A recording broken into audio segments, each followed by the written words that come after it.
Assalamualaikum warahmatullahi wabarakatuh. Perkenalkan, nama saya Rindirian Tirana Putri Tartila dengan NIM 19.050.66053 dari Prodi Pendidikan Ekonomi Fakultas Perguruan dan Ilmu Pendidikan Universitas Mula Warman Angkatan 2019. Di sini saya dan teman-teman saya akan menjelaskan materi mengenai teori keseimbangan perusahaan pada pasar persaingan sempurna. Yang pertama, saya akan menjelaskan mengenai pasar persaingan sempurna. Pasar persaingan sempurna adalah suatu pasar yang memiliki banyak penjual dan pembeli yang sangat banyak, dan produk yang ditawarkan itu semua sejenis atau serupa.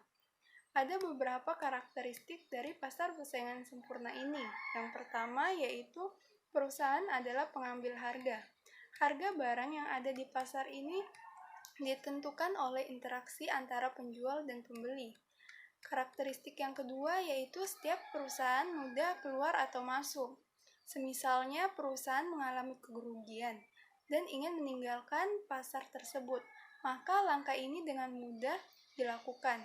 Sebaliknya, apabila ada produsen yang ingin melakukan kegiatan di industri atau pasar tersebut, maka produsen dengan mudah melakukannya. Tidak ada sama sekali hambatan-hambatannya. Karakteristik yang ketiga yaitu menghasilkan barang serupa atau homogen, di mana barang yang dihasilkan di pasar ini yaitu sangat sama atau serupa. Tidak terdapat perbedaan yang signifikan terhadap barang-barangnya. Karakteristik yang keempat yaitu terdapat banyak perusahaan di pasar. Dan karakteristik yang terakhir yaitu pembeli mempunyai pengetahuan sempurna mengenai pasar, di mana pembeli mengetahui tingkat harga yang berlaku dan perubahan-perubahan atas harga yang ada di pasar tersebut. Akibatnya, para produsen tidak dapat menjual barangnya dengan harga yang lebih tinggi dari yang berlaku di pasar. Sekian dari penjelasan saya. Selanjutnya akan dijelaskan oleh teman saya yaitu Ayu Sri Jayanti. Perkenalkan, saya Ayu Sri Jayanti, NIM 1905066065. Saya akan melanjutkan pembahasan materi yang telah disampaikan oleh teman saya sebelumnya. Saya akan membahas mengenai prinsip pasar persaingan sempurna. Prinsip dasar profit maximization dari segi output ialah selama tambahan revenue dari ekspansi perusahaan atau marginal cost, perusahaan tetap ekspansi menambah produksi. Perusahaan tidak akan menambah produksi bila marginal cost dari ekspansi lebih besar dibandingkan dengan marginal revenue dari ekspansi. Profit adalah selisih antara revenue dan biaya.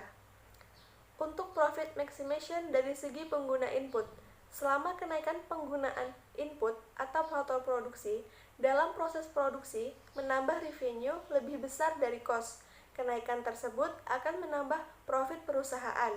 Bila kenaikan input menambah cost lebih besar dari revenue, kenaikan tersebut akan menurunkan input.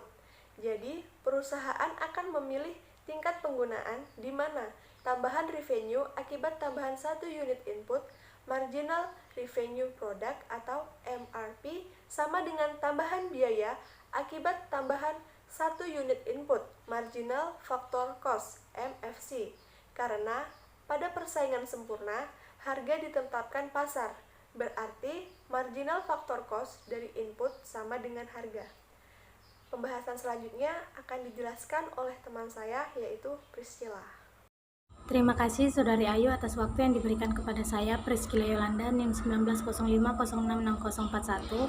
Di sini saya akan menjelaskan mengenai permintaan dan penerimaan dalam pasar persaingan sempurna, di mana yang pertama adalah permintaan.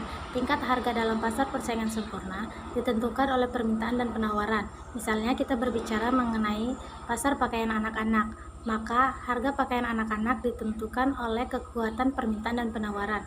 Dan yang kedua adalah penerimaan.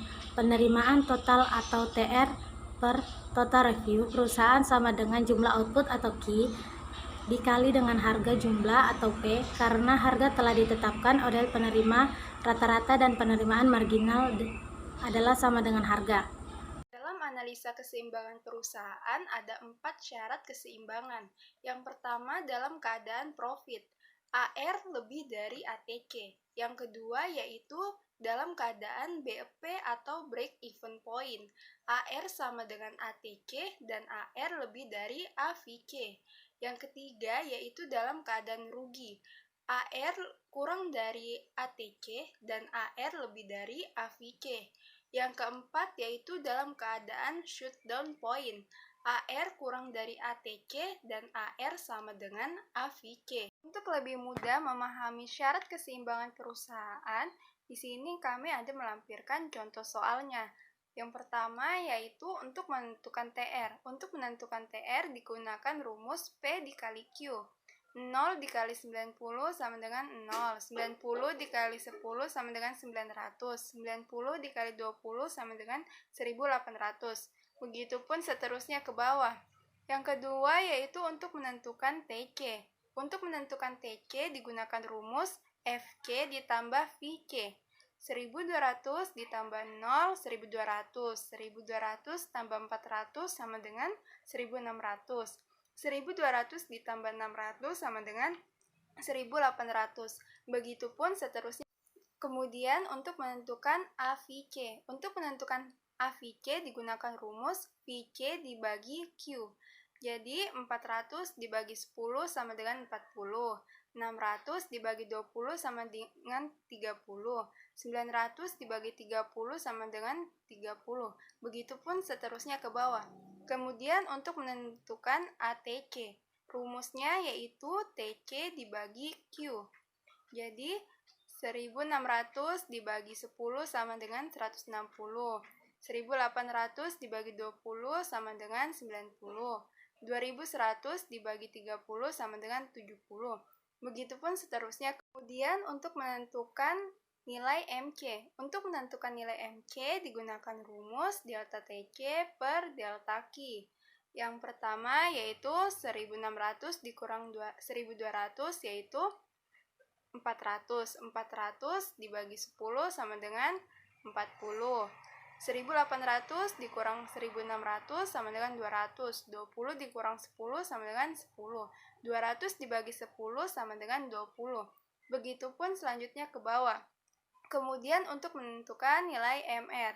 Untuk menentukan nilai MR dicarinya dengan cara delta TR per delta Q, yang yaitu 900 dikurang 0, 900.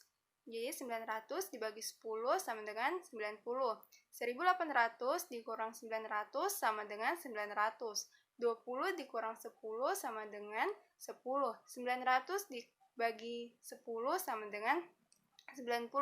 Begitupun seterusnya. Tabel selanjutnya untuk menentukan kapan perusahaan mengalami keuntungan maupun kerugian. Cara menghitungnya yaitu TR dikurang TC. 1200 dikurang 0 sama dengan min 1200. Kemudian 900 dikurang 1600 sama dengan min 700. 1800 dikurang 1800 sama dengan 0. Begitupun seterusnya. Selanjutnya kita akan melihat kondisi perusahaan sesuai dengan syarat-syarat keseimbangannya. Yang pertama yaitu perusahaan dalam keadaan profit atau untung. AR lebih dari ATC. Keadaan ini terjadi pada saat Q30, Q40, dan Q50. Yang kedua yaitu pada saat perusahaan mengalami BEP, AR sama dengan ATC, dan AR lebih dari AVC, di mana keadaan ini terjadi pada saat Q20 dan Q60. Yang ketiga yaitu ketika perusahaan mengalami rugi, AR lebih dari ATC dan AR lebih dari AVC, di mana keadaan ini terjadi pada saat Q0, Q10, dan Q70. Yang terakhir yaitu saat perusahaan mengalami shutdown point, AR kurang dari ATC dan AR sama dengan AVC, di mana keadaan ini terjadi pada saat Q80. Kemudian nilai-nilai yang tadi kita masukkan ke dalam grafik, yaitu yang pertama nilai P, kemudian nilai ATC, grafiknya seperti ini, dan nilai AVC.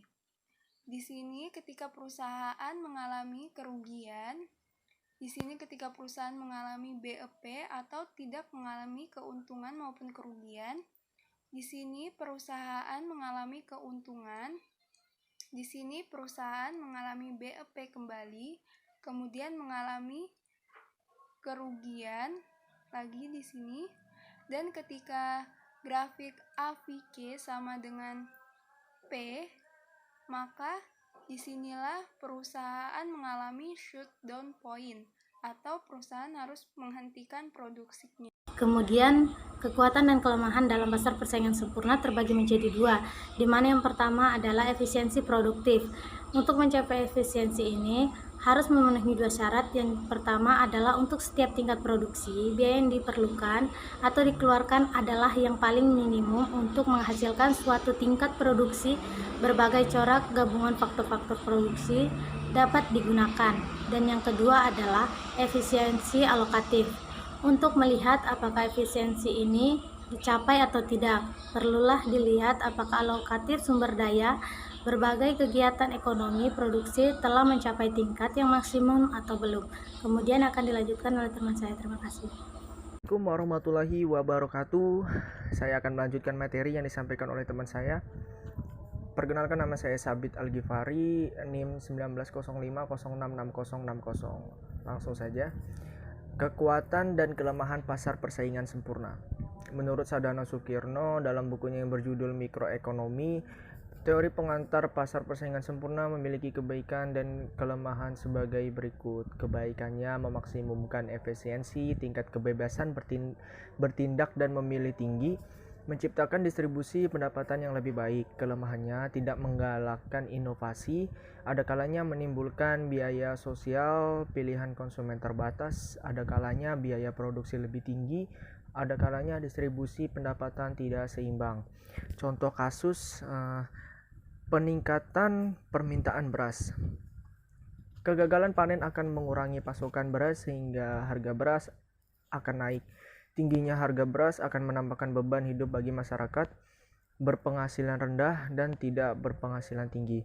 Kenaikan harga bahan bakar BBM sehubungan dengan kenaikan bahan bakar, pengusaha angkutan kota bus, angkot, dan taksi mengalami penurunan pendapatan dan berkurangnya keuntungan bagi pengusaha dan pengemudi.